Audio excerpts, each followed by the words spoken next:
Welcome to the Beasley Finds channel. If you're new here, I make videos focused on international travel, living abroad, and expat retirement destinations. In this episode, we return to Panama, my top choice for retirement. This video is for some of my subscribers that were struggling to decide where to live in Panama. I'm sure they aren't the only ones, so I'll share with you all, my most excellent viewers, a decision-making tool that's super easy and fun to use.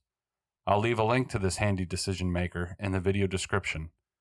But for now, just sit back and follow me as I use it to decide where I would live in Panama if I was just starting off.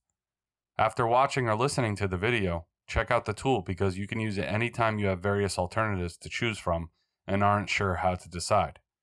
And stay until the end to see what my results are and if they match up with my favorite place to live in Panama.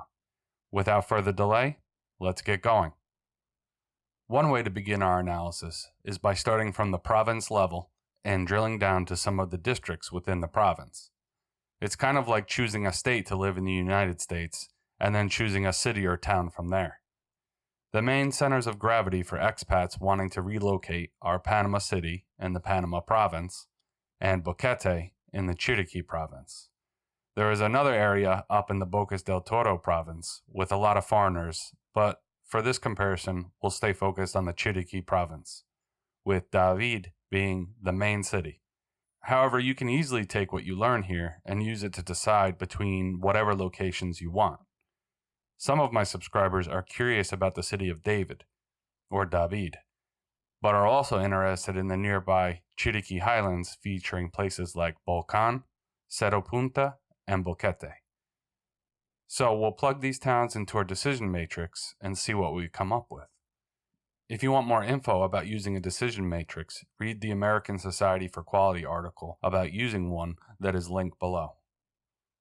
So here's the matrix that I made for you guys. It's a free download also in the video description. Along the top you'll see where you can put in the features or criteria that are most important for your decision. You have to rank or weight these according to their relative importance.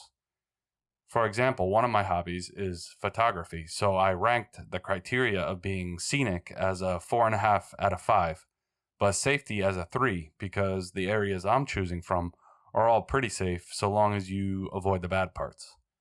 I totally get that for some of you safety is number 1, so for your decision matrix, safety would be ranked 5 out of 5. You can use whole numbers when doing rankings, but using decimals will make your scoring more accurate to your preferences. For example, I ranked affordability as a 3.5 instead of a 3 or a 4 because I think it falls somewhere in between. Okay, so we'll start near sea level with the city of David, the biggest population center in the Chiriqui Province. The David metropolitan area is considered the second largest in Panama. According to estimates from the Panamanian government, the 2020 population of the Chiriqui Province was around 500,000, which is about a third of the Panama Province, which includes Panama City and San Miguelito. Overall, Chiriqui Province contributes substantially to the roughly 4.5 million people living in the Republic of Panama. So why would you want to live in David out of all the places you could live in Chiriqui? According to many expats that call David home, convenience is the biggest factor. This is where Panamanians and expats from the Chiriqui Province come when they need to visit government offices, catch a flight, or shop for things they can't find in other parts of the province. With a 2020 government estimate of about 175,000 people, David is relatively small as cities go, and certainly more affordable than Panama City. And it has most of the features that you'd expect from a city, like an airport, shopping malls, entertainment venues, and lodging. But don't expect the residents to speak as much English as they would in Panama City, or Bokete, at least not yet. David is definitely expanding and drawing more of an international crowd, but you will have to integrate and live more like a local in David. You also have to enjoy the heat because this place is hot year-round. Not to say that Panama City isn't hot, but it's still a factor for why some people, especially foreigners, might not want to live there.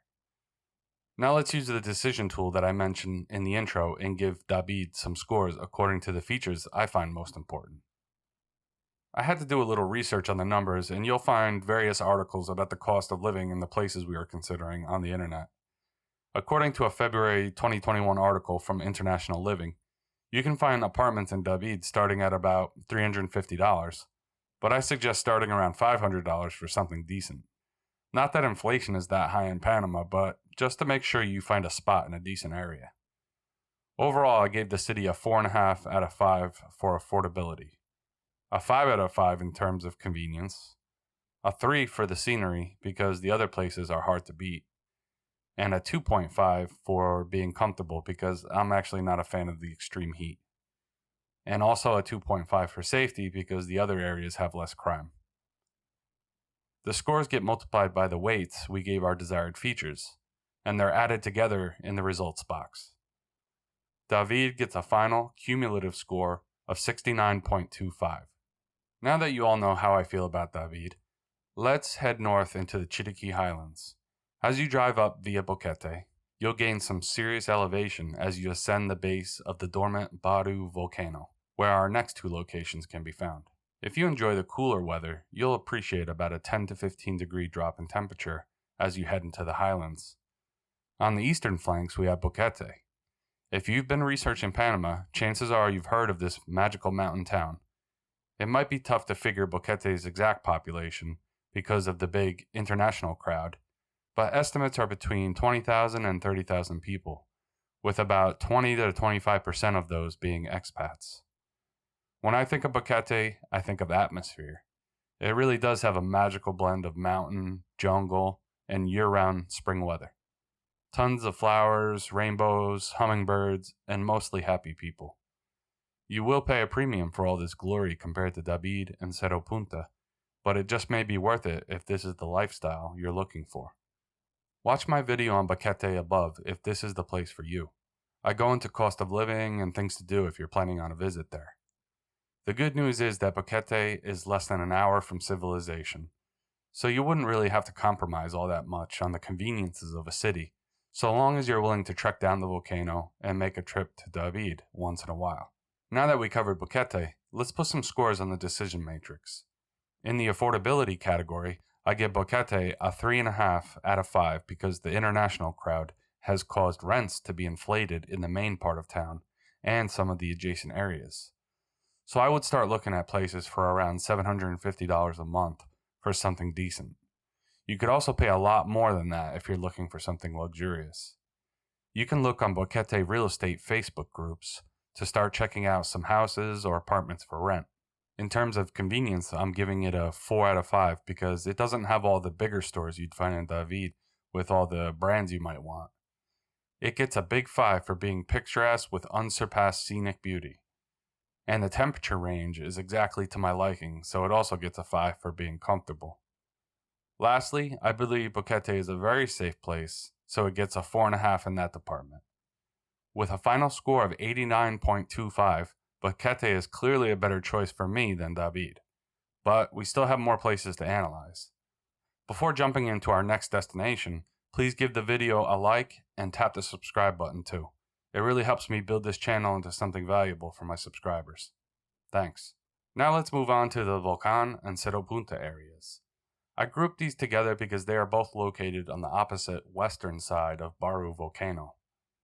If you want to know how to get around Panama and access these areas, check out the videos that pop up after this one.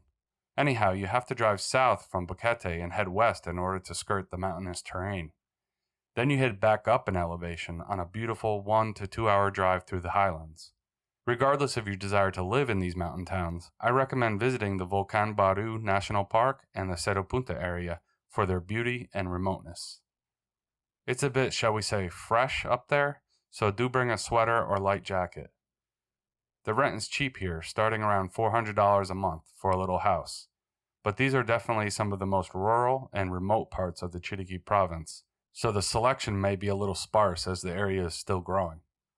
I spent a couple days up in these towns and really enjoyed myself. If you're someone looking to start a farm or get away from it all and enjoy nature, then I recommend checking out this side of the volcano.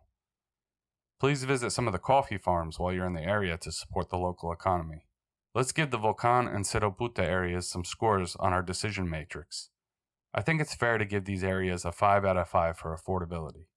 Let me know in the comments if you agree or disagree and why. These areas are pretty remote, but they do have some great fresh produce, so I'll give them a 3.5 for convenience, even though they're much less developed compared to Bokete and David. In terms of scenic beauty, I'm giving them a 4.5, but it's basically a tie with Bokete. The elevations up in Cerro Punta can get pretty steep and the air can be quite chilly, so this drags the comfortability score down to a 4 in my estimation. Although I'm not an expert on crime trends in these areas, I'll give them a 4 for overall safety because you don't have as many people keeping an eye on things up in these parts as compared to Bokete, but I would venture to say it's safer than David. The results are in with a final score of 83.75. Cerro Punta and Volcan come in second place on the heels of Bokete.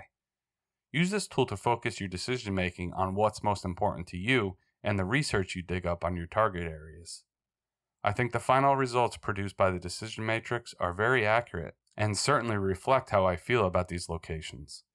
Indeed, Bokete would be my first choice by a decent margin, but these areas are all within a short drive from each other, so you could easily find a middle-of-the-road option that doesn't represent as much of a compromise.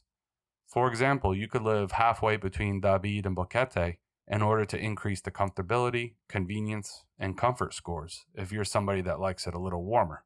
Please see the link to this tool in the description below. I made it for my subscribers that are still on the fence about where to live in Panama. However, I must insist that you travel and visit these places in order to make a truly informed decision. Internet research will only get you so far, and many of the rentals and properties for sale are not listed or marketed very well. It's better to do a boots-on-the-ground search and see what's available. My suggestion is to choose a target area based on your research and stay for a few weeks in a central location. You could stay in Bokete and branch out to other areas in the highlands and make your way down to David and some of the coastal areas. You can take the same approach in the Panama City area if that's where you prefer to explore. The Pan American Highway makes travel about the country ridiculously easy. Please watch more of my videos on Panama and other destinations worthy of your travel money. I wish you the best of luck in your search for a great place to live or just a place to visit for a little while. If nothing else, I hope the Decision Maker tool helps you get organized and launch your next adventure. Please subscribe so you won't miss the next episode of Beasley Finds. Thanks and take care.